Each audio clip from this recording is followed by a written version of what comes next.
Hey guys, and welcome to the Working Money channel. So are you guys ready for another conspiracy theory video? Guys, this is a conspiracy theory video. If you love the conspiracy theories, I suggest you keep watching. If you're not into that kind of stuff, turn this video off. This is probably not for you. Also, some of the information in this video has already been discovered over the last year or two within the crypto space, but I wanted to pull it all together. And there is a new piece of information here, a new coincidence that I wanted to bring to your attention. Well, at least it's new to me. I hadn't heard of this before. So guys, this has to do with the Economist article back from January 1988, okay? Over 30 years ago today, roughly 32 years ago now. As some of you may already know, they did this article here with regards to the rising phoenix. Coming out of the ashes of the fiat system, we are going to have one world currency that will rule them all. And some people were saying that, XRP has been in the works for decades now. And yeah, I mean, we've only seen it on the exchange within the last few years. So how could this be? I know some of you guys already know this information, but this video is partially for the newbies, but also gonna get into something a little interesting later on. So for those of you guys who do not know, The Economist put out this article back over 30 years ago in January 1988. And as you can see on the cover, there's the rising phoenix coming out of the ashes of what is fiat currency down here burning up, okay? And back in 2018, we were thinking, is XRP going to be adopted as that world currency? Are things on track? Is this like a prediction that's coming true 30 years later? Sure enough, 2018 came and went, and we did not see XRP become the world currency. I think that a lot of people within the cryptocurrency realm had hopes that cryptocurrency regulation was going to happen sooner than it did. At the end of 2018, Brad Garlinghouse went on record and he publicly stated this, that he himself even thought that cryptocurrency regulation and that the space would actually be further along than where it actually was at that point, December 2018. It was the end of year report for Ripple, and this is what he said.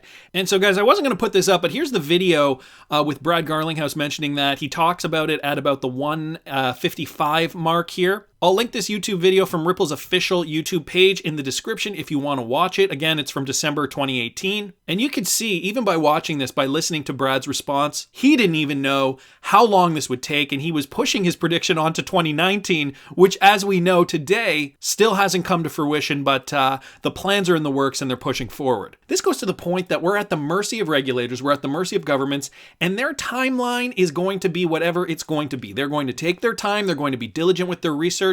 They have to know all the ins and outs. They don't want there to be any loopholes for people to, launder money through cryptocurrency or whatever. So they are taking their time. But Brad Garlinghouse said that, he thought that this was going to be further along than it was. So what does this Economist 1988 article have to do with anything? Well, there's the prediction, okay? 2018 was going to be a big year for a new reserve currency. And so why is this important? Why are we looking at this Economist magazine? Well, for those of you guys who do not know, well, some of you may know this, some of you may not know this. Let's get into the world of the Rothschilds and how they are one of the most powerful families on planet Earth with regards to the banking system. They own a lot of central banks around the world, and this report came out back in March of 2018, and this is kind of what spurred on some of this conspiratorial sentiment, I guess we'll call it, within the space. If you go down here to page 29, this is one of their annual reports from the Edmund D. Rothschild Fund.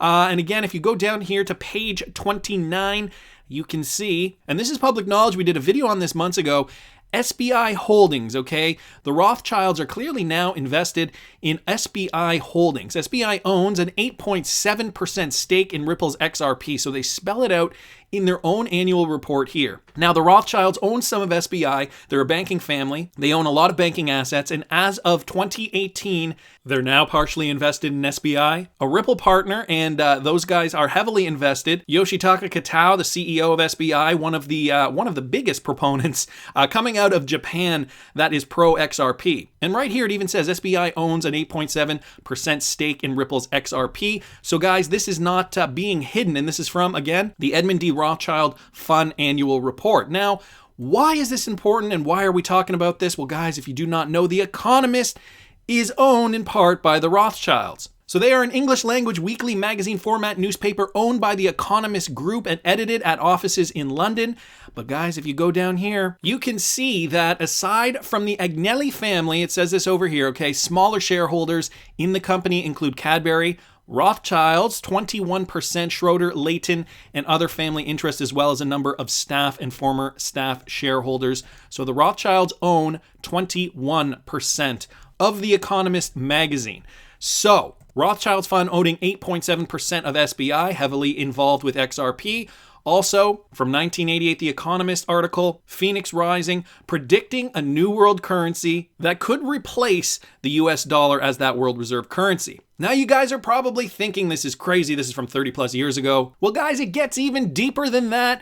And so, let's take a look at this. Ripple's CTO invented a distributed computer system, 20 years before blockchain? How is this even possible? And guys, I'll link all these articles in the description if you want to read them further. Just wanted to do a quick video on this. The mysterious Satoshi Nakamoto is often credited with inventing blockchain, the tech behind the recent cryptocurrency and decentralization boom. But not long before Nakamoto published his seminal paper that shaped Bitcoin as we know it, Ripple XRP Chief Technology Officer David Schwartz has already come up with a similar concept. So guys, almost 30 years ago on August 25th, predating this Economist article here, Schwartz filed a patent for a multi-level distributed computer system that would preferably run on personal computers. The technology was designed to leverage the combined processing power of numerous devices to accomplish singular tasks. So guys, was this actually the birth of distributed ledger technology? Some people were calling David Schwartz Satoshi Nakamoto for a period of time. Some people believe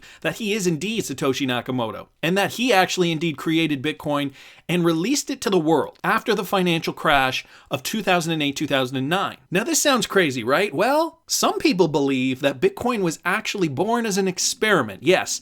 And this is a theory that was going around the crypto space for a while, that it was believed to be an experiment, that the government hired David Schwartz to create a cryptocurrency, dub it Bitcoin, put it out, and see how it fared. And guys, as you know, Bitcoin released in 2009. We've seen it grow over the last decade or so. And there have been problems along the way, shortfalls. The technology just wasn't up to snuff, to scale, to what we needed it to be in order for it to accomplish what it was set out to accomplish. And so the theory behind this is that Bitcoin was actually a governmental experiment. The government was going to see how it worked, how it did not work, and then they were going to create a better cryptocurrency to replace Bitcoin once they accumulated their findings, hence XRP. So again, this is kind of a bit of a side conspiracy theory to that conspiracy theory, but guys, all the research is here. Again, I will link all these web pages in the description, and there's much more you guys can research on the internet regarding this. But wait. Okay, we have to assume that David Schwartz was working with the government. Well, you guys remember this article from back in 2018, Ripple's trillion-dollar man, David Schwartz. So Forbes did a piece on David Schwartz back in 2018, and there was some revealing information from this article. I just highlighted it down here. During the dot-com era,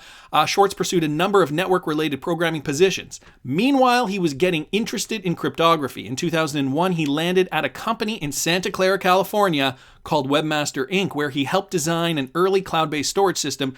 During his decade there, he also consulted for the National Security Agency, the NSA, helping integrate the agency's networking software with the existing security and public key infrastructure technology. So there you have it, guys. David Schwartz was working with the NSA in the early part of the century, way before Bitcoin was even unleashed to the public. But back as far as the late 1980s, as we know, David Schwartz came up with distributed ledger technology. The Rothschilds are part owners in The Economist, which in 1988 released this article talking about a new world reserve currency potentially replacing the US dollar.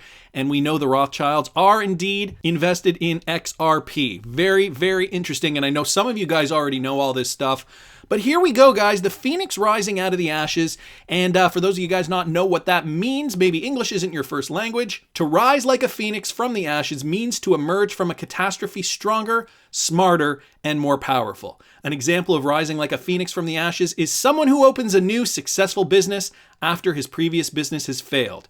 The phoenix bird is a mythical bird from Greek mythology. So rising from the ashes, coming out successful after maybe you made some mistakes. So could this be what this article is about? Could we see XRP as a world reserve currency? Some people are not saying that that is possible. Some people are saying that it's not going to happen today, but it could happen in 10 years, let's say. Again, guys, the timeline, not entirely accurate, but how could we know 30 years in the past what the future would hold exactly on what date, unless you control literally every single government regulator and lawmakers around the world. This is very, very difficult to predict. But guys, Phoenix rising from the ashes, coming from @crypto_-XRP on Twitter, and he spells it out for you. X equals 10, R equals rising, P equals Phoenix. We see the Phoenix here with the number 10 around its neck. Rising Phoenix from the ashes, guys. That's your conspiracy theory for today. Do you think it's crazy, or do you think this holds some weight? All I want to put out there is that it's more interesting what we don't see behind closed doors. Anyways, that's just my opinion, but I want to hear what you guys think. Please subscribe to the channel if you haven't already. Like the video if you like the content I'm providing.